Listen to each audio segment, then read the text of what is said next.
Hello, ang mga disipulo ni Pastor Kibuloy.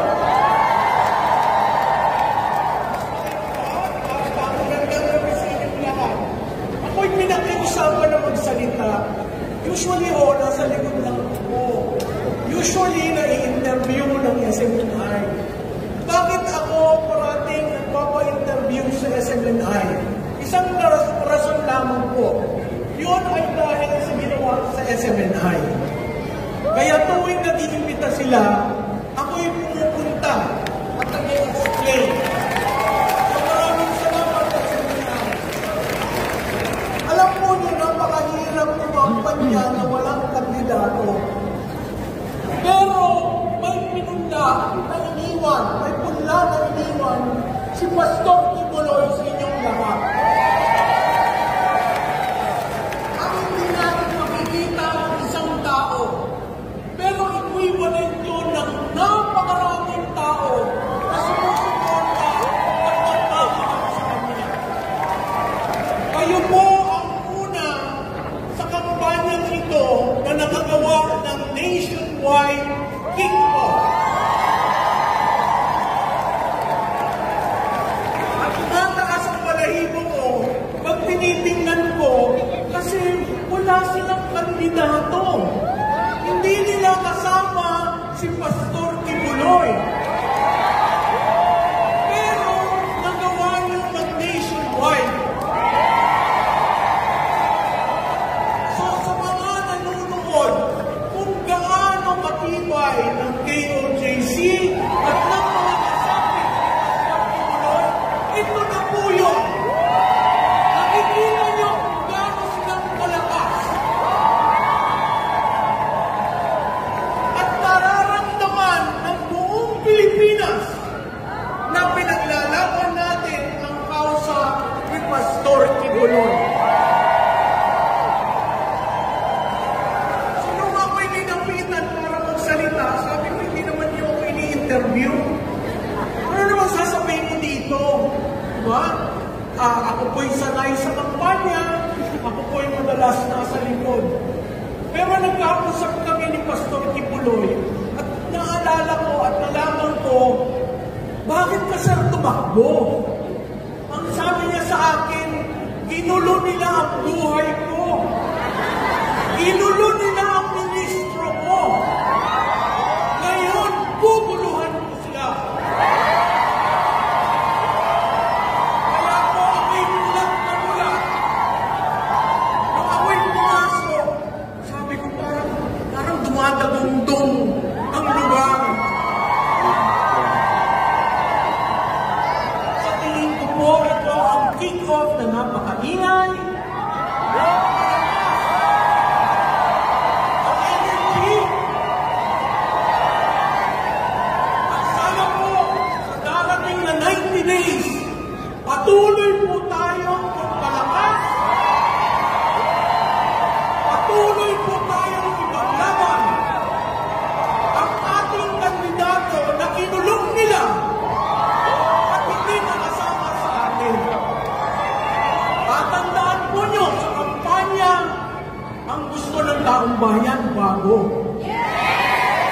Ang gusto ng taong bayan hindi yung recycle.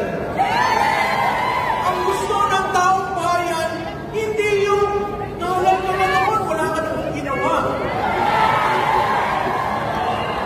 So ano ang hudyat ng panahon? Ang hudyat ng panahon ay bagong mukha at bagong pangalan. Kaya kahit wala akong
nais natin ang Pilipinas na walang korupsyon.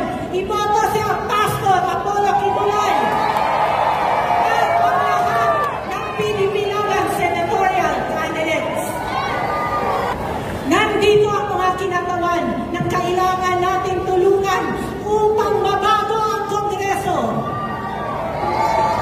Ako po ay personal na sumusuporta sa adhikain ni Pastor Apollo Kibuloy. Yung sinasabi niya na maghahain siya ng bill upang i-abolish ang Resolution number 10 kung saan nagbibigay sa mga kongresista at mga senador na pwede silang mag-liquidate ng kanilang expenses by certification. Pera ng taong bayan ang pera na ginagamit nila.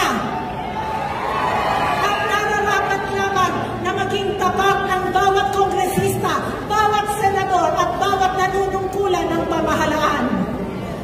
Kung si Pastor Kibuloy ay maghahain ng abolition of Resolution number 10 in the Senate, I am going to file the abolition of the Resolution number 10 in the House of Representatives. Karapatan ng bawat mamamayang Pilipino na malaman saan napupunta ang ating buwis. Ngayon, saan ba nila nilalagak ang kanilang mga pondo? Napakalaki ng pondo na inilagay sa flood control project. Tama ba yun? Maraming pupunta sa bulsa ng mga nagpanukala ng flood control project. Bilyon-bilyon ang inilagak nila sa flood control project. Pero hindi sila naglagak ng pondo para magkaroon ng mas maraming ambulansya, mas magkaroon tayo ng fire truck. Alam niyo ba na marami pang mga munisipyo sa Pilipinas na ni isang fire truck ay wala? Tapos, winaldas lamang ang pera sa walang katuturan. Flood control project.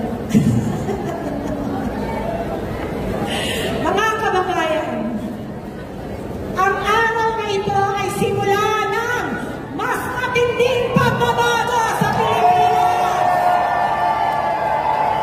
Binago ni Pangulong Duterte noong 2016, hindi naging ganit sa posisyon, hindi niya hinayaan na siya ay magbigay ng magdidikta sa atin, kundi nung natapos ang kanyang termino, he made himself to be true to the Filipino people. Sabi niya, I will not extend a single day of my term. Sa totoo lamang, with 92% approval rating, he could have railroaded so that his term will be extended. Pero hindi ganun ang ating Pangulong Duterte. Hindi ganun si Sara Duterte. Alam natin na it was in her hands already the presidency of the Philippines. Pero dahil sa delikadesa na meron sila, hindi nila inangkin kung ano man ang nandyan na pwede nilang kunin. At ito ang kailangan nating uri ng pamumuno. Papayagan ka natin ma-impeach si VP Sara Duterte. Ang Diyos marunong. Akala nila na nung nag-file sila ng impeachment court sa impeachment ni Sara Duterte ay mababraso nila ang lahat upang patasisikin si VP Sara Duterte, pero hindi. As of the latest na sinabi ng Senado, ng nagkakaisang Senado sa ngayon, pagbalik na daw ng Kongreso, kung kaya't napakahalaga ng magiging role ng ibumoto natin mga senador at mga kongresista sa 2025 elections. Huwag nating hayaan na babuyin ang boto ng bawat Pilipino. Willing ba ang lahat ng nandito para maging watcher? Gaano kahalaga ang magkakaroon ng tapat na mga watchers? Dahil